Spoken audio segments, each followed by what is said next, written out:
ख्रिस्तामधील प्रिय बंधू आणि भगिनींनो, उपासना कार्यक्रमामध्ये आपले हार्दिक स्वागत. प्रियानो, आज आपण लेवीय या जुन्या करारातील पुस्तकाचे अध्ययन संपवणार आहोत. मागील अध्ययनात आपण देवाच्या आज्ञांचे पालन केल्याने मिळणारे आशीर्वाद पाहिले होते. आज आपण आज्ञा पालन न केल्याने आम्हास कोणत्या शिक्षेस सामोरं जावे लागेल हे पाहणार आहोत. तर मग चला प्रियानो, आपण आपल्या अध्ययनाची सुरुवात करूया. श्रोत्यांनो, आज आम्ही लेवीचे पुस्तक ह्याच्या 26व्या अध्यायाच्या 13व्या वचनापासून आपले अध्ययन पुढे चालू ठेवणार आहोत. माझ्यासोबत उघडा लेवीचे पुस्तक 26वा अध्याय 13वे वचन मी आपणाकरिता वाचत आहे. मी परमेश्वर तुमचा देव आहे. तुम्ही मिस्रांचे दास राहू नये म्हणूनच मी तुम्हाला मिस्र देशातून काढून बाहेर आणले. मी तुमची जोखडे मोडून तुम्हाला ताठ चालविले आहे. भविष्यातील आशीर्वादांचे अभिवचन भूतकाळातील भक्कम इतिहासावर जेव्हा देवाने त्यांना मिस्रमधून बाहेर काढले होते त्यावर आधारित आहे. तो म्हणतो की मी हे तुमच्यासाठी पूर्वी केले, काय भविष्यात सुद्धा मी तुमच्यासाठी हे पूर्ण करीन, हे तुम्हाला माहीत नाही काय? तो श्रोत्यानो, आज सुद्धा आम्हाला हे सांगत आहे. परमेश्वराची सर्व अभिवचने आम्हातील प्रत्येकाकरिता आहेत. पॉल फिलिप्पिकरास पत्र 1 अध्याय 6 वचनात म्हणतो, फिलिप्पिकरास पत्र 1 अध्याय 6 वचन, ज्याने तुमच्या ठाई चांगले काम आरंभिले तो ते येशू ख्रिस्ताच्या दिवसापर्यंत सिद्धीस नेईल, हा मला भरोसा आहे. आम्हाला हा आत्मविश्वास असायला हवा श्रोत्यानो, की ज्याने आम्हाला ह्या क्षणापर्यंत चालवले तो आम्हाला येशू ख्रिस्ताच्या त्या दिवसापर्यंत सुद्धा नेईल. आणि मी ह्यासाठी हालेलुया म्हणेन. आता आपण न्यायाची घोषणा पाहणार आहोत. 14 आणि 15 वचने पुढे सांगतात, परंतु तुम्ही जर माझे ऐकले नाही, ह्या सर्व आज्ञा पाळल्या नाहीत, माझ्या विधींचा अव्हेर केला, तुमच्या जीवाने माझे निर्बंध तुच्छ मानिले आणि माझ्या सर्व आज्ञा अमान्य करून माझा करार मोडिला. ह्या 2 वचनात त्याच्या 3 जर ह्या शब्दांना ऐका. करार तोडल्यास जर हा शब्द लावण्यात आला आहे. ऐकण्यास नकार, करण्यास नकार, निर्बंध तुच्छ मानले, सर्व आज्ञा अमान्य करून परमेश्वराचा करार किंवा आज्ञा तोडल्यास देशांवर व लोकांवर त्याचा न्याय येणार, असे परमेश्वर त्यांना सांगतो. 16 आणि 17 वचने पुढे सांगतात, तर मी तुमचे काय करीन ते ऐका. मी तुम्हाला घाबरी करीन, क्षयरोग व ताप ह्यांनी मी तुम्हाला पिडीन. त्यामुळे तुमचे डोळे क्षीण होतील व तुमचा जीव झुरण्यास लागेल. तुम्ही बियाणे पेराल, पण ते व्यर्थ जाईल, कारण त्याचे उत्पन्न तुमचे शत्रू खाऊन टाकेतील. मी तुम्हाला विनमुख होईन, तुमच्या शत्रूंपुढे तुमचा पराभव होईल. तुमचे वैरी तुमच्यावर अधिकार गाजवितील व कोणी पाठीस लागला नसतानाही तुम्ही पळाल. हा पहिल्या डिग्रीचा न्याय होय. घाबरे करीन, क्षयरोग व ताप ह्यांनी पिडीन, तुमचा जीव झुरण्यास लागेल, बियाणे व्यर्थ जातील, उत्पन्न शत्रू खाऊन टाकील. आम्ही शास्त्रीचे पुस्तक 2 अध्याय 14 वचन, 3 अध्याय 8 वचन आणि 4 अध्याय 2 वचनामध्ये वाचले की परमेश्वराचा क्रोध त्यांच्यावर कशा प्रकारे भडकला. संदेष्टांनी त्यांच्या संदेशात काय केले, तर त्यांनी ह्या लोकांचे लक्ष ह्या वास्तविकतेकडे वेधले की त्यांनी देवाने त्यांच्याशी जो करार केला होता त्याला मोडले आहे. परमेश्वराच्या आज्ञा त्यांनी तोडल्या आहेत. इर्म्याचे पुस्तक 5 अध्याय 17 वचन, ते तुझे पीक तुझ्या मुलाबाळाचे अन्न खाऊन टाकेतील, ते तुझी शेरडे मेंढरे तुझी गुरेढोरे खाऊन टाकेतील, तुझ्या द्राक्षलता व अंजिराची झाडे फस्त करीतील, ज्या तटबंदीच्या नगरावर तुझी भिस्त आहे त्यास ते तरवारीने उद्ध्वस्त करीतील. तसेच मिखाचे पुस्तक 6 अध्याय 15 वचन, तू पेरीशील पण कापणी करणार नाहीस, तू जैतून वृक्षाची फळे तुडविशील पण त्याच्या तेलाने अभ्यंग करणार नाहीस, द्राक्षेचा उपज तुडविशील पण तू द्राक्षरस पिणार नाहीस. आता पुढे आपण 18 ते 20 वचने वाचूया. 26वा अध्याय 18 ते 20 वचने. इतके केल्यावरही तुम्ही माझे ऐकले नाही, तर तुमच्या पापांबद्दल मी तुम्हाला 7 पट शिक्षा करेन. तुमचा बळाचा गर्व मी मोडून टाकीन व तुम्हाला आकाश लोखंडासारखे व भूमी पितळेसारखी करीन. तुमची मेहनत व्यर्थ जाईल, कारण तुमची भूमी उपज द्यावयाची नाही व देशातील झाडे फळे द्यावयाची नाहीत. श्रोत्यानो, हा 2ऱ्या डिग्रीचा न्याय आहे. परमेश्वर त्यांचा 7 वेळा न्याय करेल, जो पूर्ण व अगदी बरोबर न्याय दर्शवितो. त्यांचा गर्व तो तोडून टाकेल. त्यावेळेला पाऊस नसेल, पीक उत्पन्न होणार नाही. आता 21 आणि 22 वचने बघा. तरीही माझ्या विरुद्ध तुम्ही वागला व माझे ऐकले नाही, तर तुमच्या पापांच्या मानाने तुमच्यावर 7 पट अनर्थ आणीन. मी तुमच्यावर वनपशू सोडीन आणि ते तुमची मुले उचलून नेतील. तुमच्या गुराढोरांचा नाश करीतील. तुमची संख्या अगदी कमी करीतील आणि त्यामुळे तुमचे रस्ते ओस पडितील. हा 3ऱ्या डिग्रीचा न्याय आहे. पुढे 23 ते 26 वचने बघा. एवढ्या गोष्टी करूनही तुम्ही सुधारून माझ्याकडे वळला नाही आणि माझ्या विरुद्ध वागला, तर मीही तुमच्या अगदी विरुद्ध जाईन आणि मीच तुमच्या पापांबद्दल तुम्हाला 7 पट ताडण करीन. मी तुमच्यावर तरवार आणीन, ती करार मोडिल्याचा बदला घेईल. तुम्ही आपापल्या नगरात जमा व्हाल, तेव्हा मी तुमच्यावर मरी पाठवीन. मी तुम्हाला तुमच्या शत्रूच्या स्वाधीन करीन. मी तुमच्या भाकरीचा आधार मोडीन. तेव्हा 10 स्त्रिया एकाच भट्टीत तुमची भाकर भाजीतील आणि ती तुम्हाला तोलून परत देतील. ती खाऊन तुमची तृप्ती व्हावयाची नाही. श्रोत्यानो, 4थ्या डिग्रीचा हा न्याय आहे. 7चा पुन्हा आणि पुन्हा उल्लेख झालेला आमच्या लक्षात येतो आणि 7 हा आकडा पूर्णता दर्शवितो. एहेजकेलने त्यांना चेतावणी दिली होती. एहेजकेलचे पुस्तक 5वा अध्याय आणि 12व्या वचनामध्ये तो म्हणतो, तुझ्या वस्तीचा 3रा हिस्सा पटकीने मरेल व तुझमधील लोक उपासमारीने नाश पावतील. 3रा हिस्सा तुझभोवती तरवारीने पडेल व 3रा हिस्सा मी 10 दिशास विखरीन. मी तरवारीने त्यांची पाठ पुरवीन. यशाया, इर्मया आणि एहेजकेल ह्या सर्वांनी त्यांना सावध केले होते. हे सर्व महासंकटाच्या काळात पुन्हा घडेल, जे आम्हाला प्रगटीकरणाचे पुस्तक 6व्या अध्यायामध्ये वाचायला मिळते. आता 27 ते 29 वचने बघा. एवढे सर्व करूनही माझे तुम्ही ऐकले नाही व माझ्या विरुद्ध वागला, तर मी संतापून तुमच्या विरुद्ध चालेन आणि तुमच्या पापांबद्दल तुम्हाला 7 पट शिक्षा करेन. आपल्या मुलांचे व मुलींचे मांस खाण्याची पाळी तुमच्यावर येईल. हे फार कठोर असे वाटते आणि ते कधी होणार नाही असे सुद्धा वाटते, परंतु श्रोतांनो, हे घडले. 30 ते 33 वचने सांगतात, तुमच्या पूजेची उच्चस्थाने मी उद्ध्वस्त करीन. तुमच्या सूर्यमूर्ती फोडून टाकीन आणि तुमच्या मूर्तींच्या मढ्यांवर तुमची मढी फेकून देईन. माझ्या जीवाला तुमची किळस येईल. मी तुमची नगरे उजाड करीन, तुमची पवित्र स्थळे ओसाड करीन आणि तुमच्या सुगंधी द्रव्यांचा वास मी घेणार नाही. मी देशाची नासाडी करीन व हे पाहून देशात वसणारे तुमचे शत्रू चकित होतील.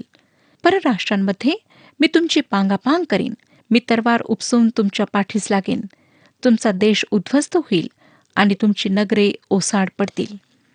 हा 5व्या डिग्रीचा न्याय आहे. श्रोत्यानो, आपण राजाचे 2रे पुस्तक 6वा अध्याय 28 ते 29 वचने वाचू शकता. तसेच विलापगीत 2रा अध्याय 20वे वचन आणि 4था अध्याय 10वे वचन आपण अवश्य वाचा. श्रोत्यानो, जे परमेश्वराने आपल्या वचनात सांगितले ते अगदी तंतोतंत तसेच घडले. 33वे वचन 1900 वर्षे हा देश जसा राहिला ते चित्र आहे. जे काही परमेश्वर करण्याचे ठाणतो ते तो करतो. आता 34 आणि 35 वचने आम्हाला सांगतात, जितके दिवस देश ओस पडून राहील आणि तुम्ही आपल्या शत्रूंच्या देशात राहाल, तितके दिवस तुमचा देश आपले शब्बात उपभोगीत राहील. तेव्हा देशाला विसावा मिळून तो आपले शब्बात उपभोगीत राहील. देश ओस असेपर्यंत त्याला विसावा मिळेल.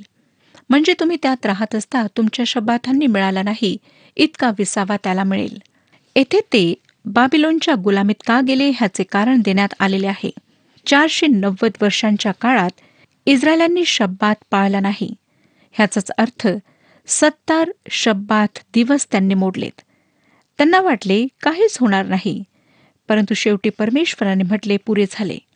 हे लोक सुधारणार नाहीत, म्हणून त्याने त्यांना 70 वर्षे देशातून बाहेर घालवले, त्यांना गुलामीत पाठवले. परमेश्वर किती अचूक प्रकारे कार्य करतो ते पहा श्रोतांनो. म्हणून बाबिलोनमधील त्यांची गुलामगिरी 70 वर्षे राहिली. इतिहासाचे 2रे पुस्तक 36वा अध्याय आणि 21वे वचन सांगते. इतिहासाचे 2रे पुस्तक 36वा अध्याय 21वे वचन. परमेश्वराने इर्मयाच्या मुखाने प्रगट केलेले वचन पुरे होऊन देशास शांततेचा काळ प्राप्त व्हावा म्हणून हे सर्व घडले. देश ओस पडला होता तोवर, म्हणजे 70 वर्षे पुरी होत तोपर्यंत त्या शांतता नांदत होती. पुढे 36 ते 39 वचने सांगतात, तुमच्यातील जे उरतील त्यांच्या मनात ते शत्रूंच्या देशात असता मी अशी दहशत घालीन की उडणाऱ्या पाचोळ्याच्या आवाजाने ते पळून जातील. तरवार पाठीस लागल्यासारखे ते पळतील. कोणी पाठीस लागले नसताही ते पडतील. कोणी पाठीस लागले नसताही ते तरवारच पाठीस लागल्यासारखे अडखळून एकमेकांवर पडतील. तुमच्या शत्रूंशी सामना करण्यास तुमच्यात त्राण उरणार नाही. राष्ट्रात पांगून तुम्ही नाश पावाल. तुमच्या शत्रूंचा देश तुम्हाला ग्रासून टाकील. तुमच्यातील जे उरतील ते आपल्या शत्रूंच्या देशात आपल्या दुष्टतेमुळे खंगत जातील आणि आपल्या वाडवडिलांच्या दुष्टतेमुळे त्यांच्याप्रमाणेच खंगतील. श्रोत्यानो, बाबिलोनच्या दासत्वानंतर यहुद्यांचे जे भविष्यातले चित्र आहे ते अगदी अचूक प्रकारे ह्या ठिकाणी देण्यात आलेले आहे. 40 ते 42 वचने, त्यांनी माझ्या विरुद्ध अपराध केला, ह्यात त्यांची व त्यांच्या वाडवडिलांची दुष्टता होय असे ते कबूल करीतील. तसेच ते माझ्या विरुद्ध चालले, ह्या कारणामुळे मीही त्यांच्या विरुद्ध होऊन त्यांना शत्रूंच्या देशात आणले असे ते कबूल करीतील. आणि त्यांचे अशुद्ध हृदय लीन होऊन ते आपल्या दुष्टतेचा दंड मान्य करतील. तेव्हा जो करार मी याकोबाशी केला तो मी स्मरेन. त्याचप्रमाणे इसाकाशी केलेला करार व अब्रामाशी केलेला करार ह्यांची मी आठवण करीन व त्या देशाचीही मी आठवण करीन.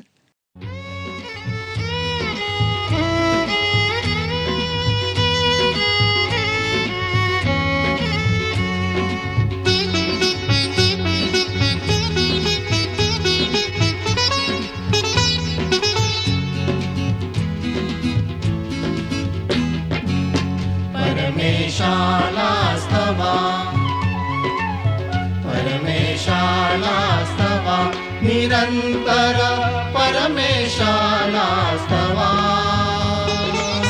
परमेशाला स्तवा परमेशाला स्तवा.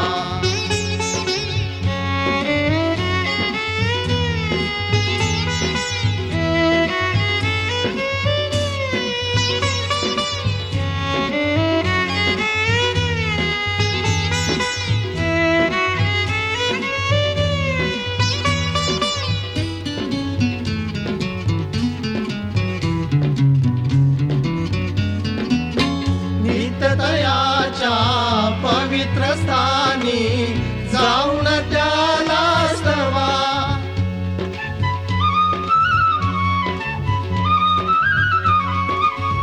सामर्थ्याचा प्रसरतयाचा आणून ध्यानी स्तवा.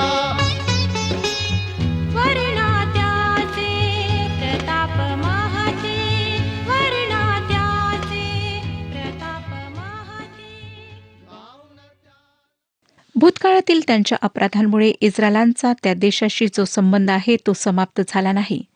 ही एक विलक्षण भविष्यवाणी आहे, ज्याविषयी परमेश्वर म्हणतो की वेळ आल्यावर ती पूर्ण होईल. परमेश्वराने अब्राम व इतर पूर्वजांशी जो करार केला होता त्यानुसार तो त्यांना पूर्णपणे नाश करणार नाही. निर्गमच्या पुस्तकात आम्ही पाहिले श्रोत्यानो की जेव्हा इस्रायली मिसरमध्ये गुलामीत होते तेव्हा परमेश्वराने त्यांचा आक्रोश ऐकला.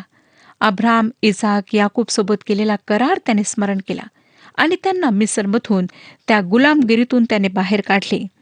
निर्गमचे पुस्तक 2 अध्याय 24 आणि 25 वचने सांगतात, देवाने त्यांचा आकांत ऐकला, तेव्हा अब्राम, इसाक व याकूब यांच्याशी केलेल्या कराराचे त्यास स्मरण झाले. म्हणून देवाने इस्रायल वंशजाकडे दृष्टी लावली. देवाने त्यांच्याकडे लक्ष पुरविले. आता परमेश्वर त्यांना म्हणतो की जर ते त्याच्या आज्ञा पाळतील तर ते त्या देशात राहू शकतील, जर नाही तर त्यांनी त्या देशातून बाहेर निघावे.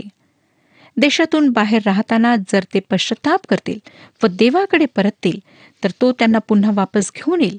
म्हणून आम्हाला दिसतं की दॅनियल बाबिलोनमध्ये असताना प्रार्थनेमध्ये परमेश्वराकडे वळला. यरुशलेमकडे त्याने आपले मुख केले. त्याने स्वतःचे व लोकांचे पाप कबूल केले. जेव्हा त्याने असे केले तेव्हा परमेश्वराने त्याची प्रार्थना ऐकली, त्याचे म्हणणे ऐकले. देवाने एक संदेशवाहक त्यांच्याकडे पाठविला आणि सांगितले की ते देशात वापस परततील. आणि श्रोत्यानो, ज्या प्रकारे परमेश्वराने सांगितले त्या प्रकारे ते देशात परतले.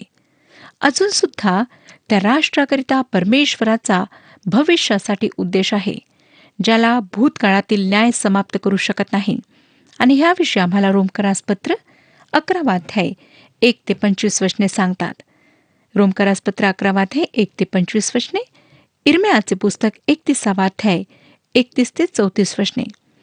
इर्म्याचे पुस्तक 31 अध्याय 31 ते 34 वचने.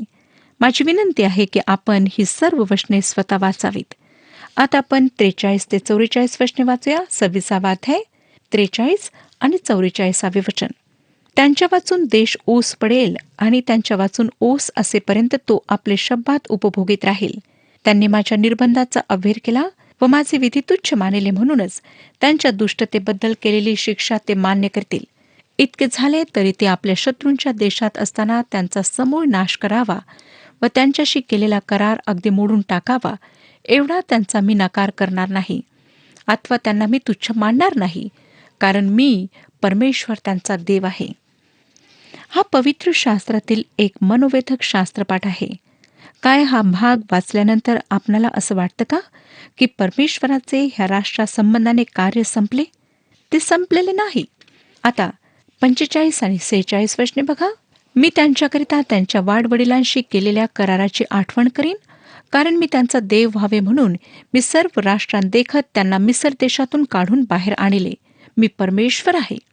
जे विधी, निर्बंध व नियम परमेश्वराने आपल्या व इस्रायल लोकांच्या मध्ये सिनाय पर्वतापाशी मोशेच्या हस्ते ठरविले ते हेच होत.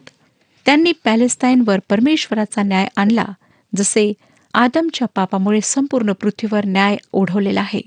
कारण परमेश्वराने त्यांच्या पूर्वजांशी करार केला होता, त्यामुळे तो त्यांना त्या देशात वापस आणणार होता व आपल्या अभिवचनाप्रमाणे त्यांना तो तिथे स्थापित करणार आहे. श्रोत्यांनो, ह्याद्वारे जे नियम देवाने त्यांना लावून दिलेत त्याच्या शेवटात आपण आलो आहोत. परमेश्वर मोशेद्वारे दिलेल्या 5 ग्रंथांना ह्या ठिकाणी पुष्टी देतो. असं वाटतं हे वचन ह्या पुस्तकाचा शेवट आहे, परंतु नाही श्रोत्यांनो.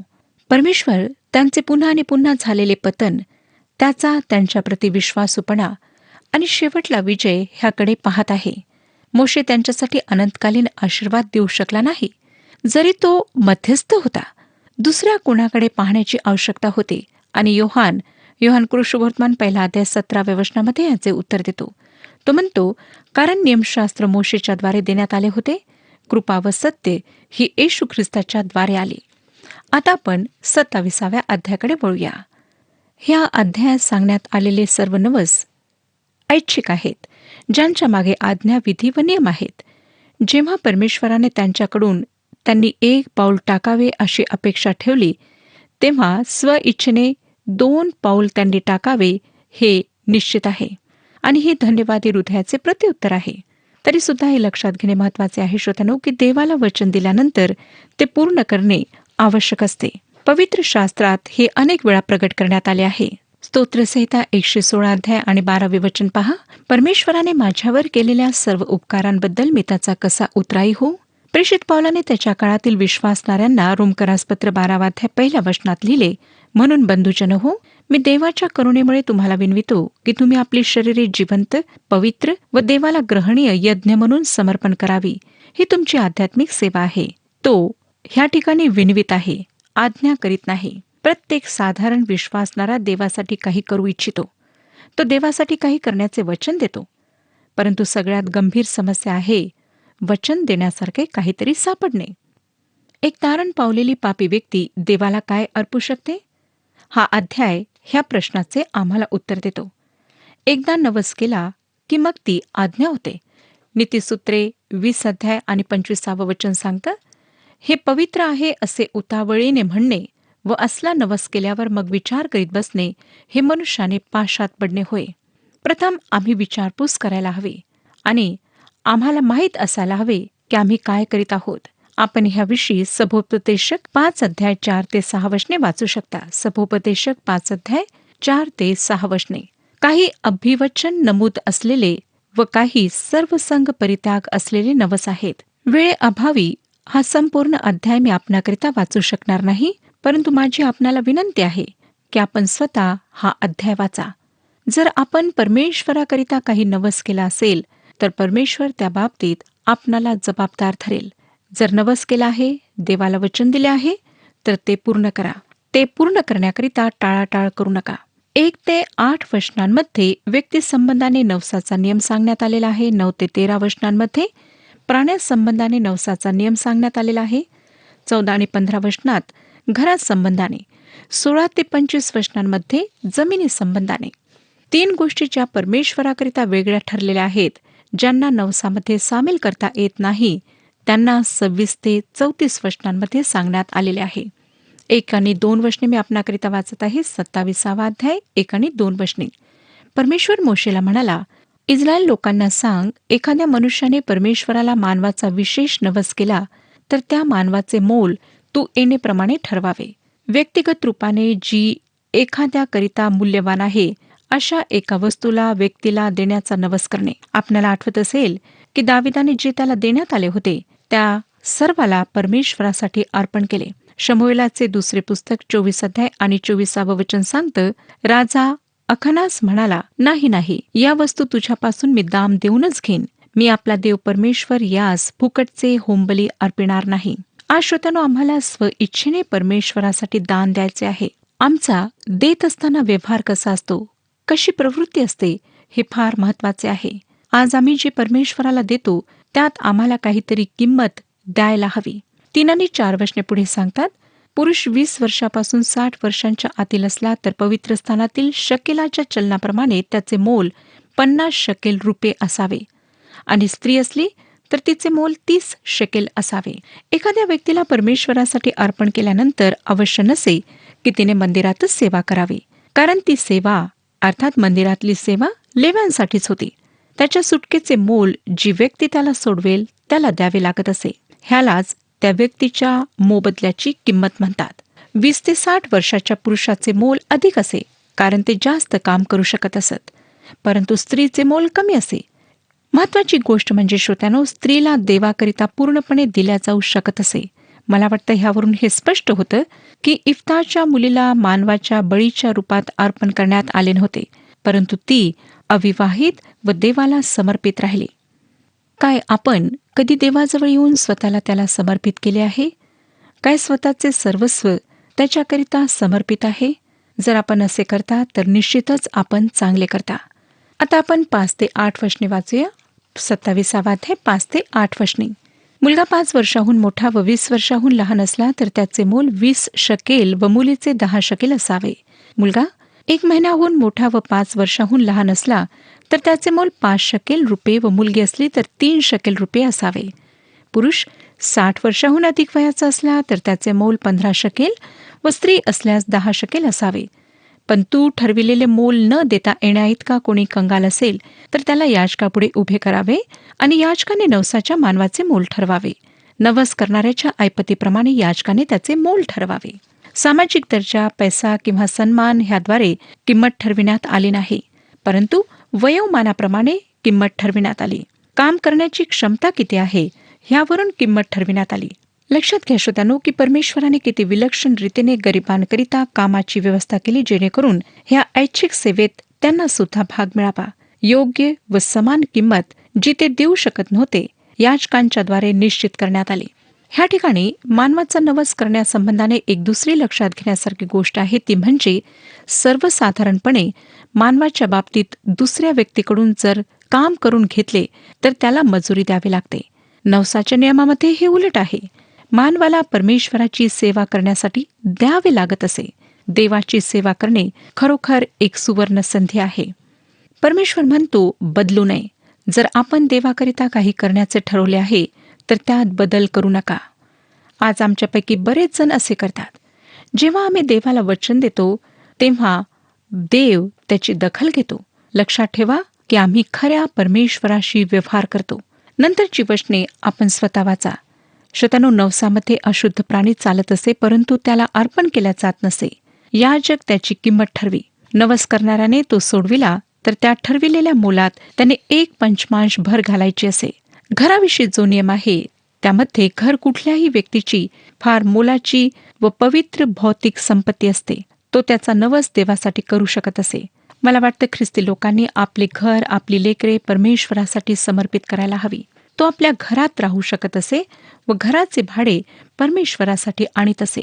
आणि नंतर 16 ते 25 वचनांमध्ये जे नियम देण्यात आलेले आहेत त्यामध्ये फार अवघड अशी पद्धती आम्हाला आढळते. जमीन जरी देवाचीच होती तरी तिला परमेश्वराकरिता अर्पण करायचे होते. जमिनीची योग्यता अयोग्यता ती किती सुपीक आहे व योबेल वर्षाच्या संबंधातून ठरविण्यात येई. त्या समयी सर्व जमीन मालकाला परत मिळत असे. जर त्याने योबेल वर्षाच्या अगदी जवळपास ती जमीन देवाला अर्पण केली तर हे हिशोबात घेतल्या जाईल. वास्तविक रूपात तो फार स्वार्थी पुरुष होऊ शकतो. कोणीही उधार घेतलेली जमीन देवाला अर्पण करू शकत नसे.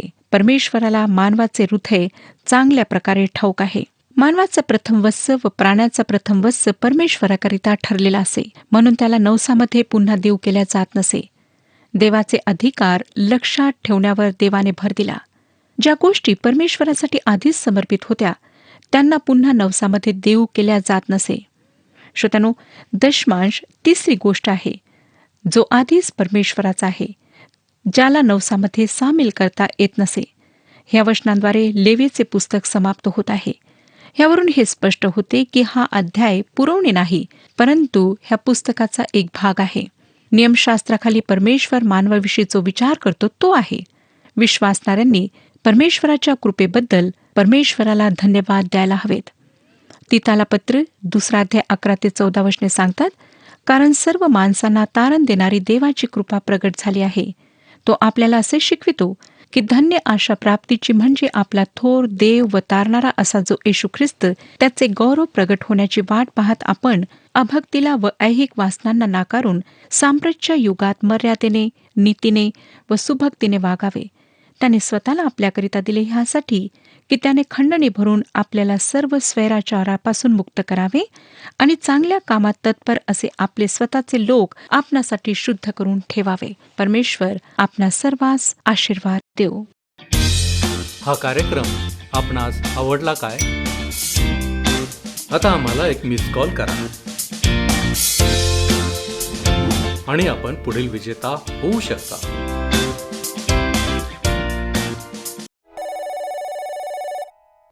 प्रियानो, आम्हाला समजून आले आहे की देव आमचे नेहमीच चांगले करतो, पण तो सदैव आम्हास सावध करतो की आम्हीही नेहमीच चांगले करावे, त्याचे आज्ञापालन करावे. तो आम्हास आशीर्वाद देण्यास सदैव तयार आहे. आज आपण लेवीय पुस्तकाचे अध्ययन पूर्णपणे संपविले आहे. उद्यापासून आपण नवीन करारातील लूककृत शुभवर्तमान याचे अध्ययन सुरू करणार आहोत. तर जरूर या अध्ययनात आपण आणि आपल्या कुटुंबियांसोबत सहभागी पण करावे ही विनंती. यावेळेस आपण प्रार्थना करू. प्रभूजी, आम्ही तुझ्या चरणापाशी आलेलो आहोत यासाठी की प्रभूजी आमचं जीवन हे तुझ्या हातामध्ये आहे हे आम्हाला कळून आलेलं आहे आणि आमचं जीवन योग्य रीतीनं असावं यासाठी प्रभूजी तो आम्हाला सातत्यानं आम्ही आज्ञापालन करावं या गोष्टींविषयी शिकवत आलेला आहेस. आणि प्रभूजी, आम्ही पाहिलं होतं की आज्ञापालनाने आम्हाला आशीर्वाद प्राप्त होतात आणि आज्ञापालन जर आम्ही करत नाही तर निश्चितपणे आमच्यासाठी शिक्षा देखील आहे. परंतु बापा, आम्ही तुझे लेकरं या नात्यानं या गोष्टींपासून आम्ही दूर राहावं आणि प्रभूजी आम्ही केवळ तुझ्या आणि तुझ्याच आशीर्वादांमध्ये असावं म्हणून आम्ही स्वतःला तुझ्या पवित्र हातामध्ये सोपवतो. आमचं सर्व अशक्तपण दूर कर आणि तुझ्यामध्ये तू आम्हाला सबल कर. यासाठी की बापा आम्ही दृढ विश्वासी व्हावं आणि तुझं गौरव आमच्या जीवनाच्या द्वारे होत राहावं. तारणारा प्रभू येशू ख्रिस्त याच्या गोड आणि गौरवी नावात ही प्रार्थना करतो म्हणून तू ऐक. आमेन. शांतीचा देव तुम्हा सर्वांबरोबर असो.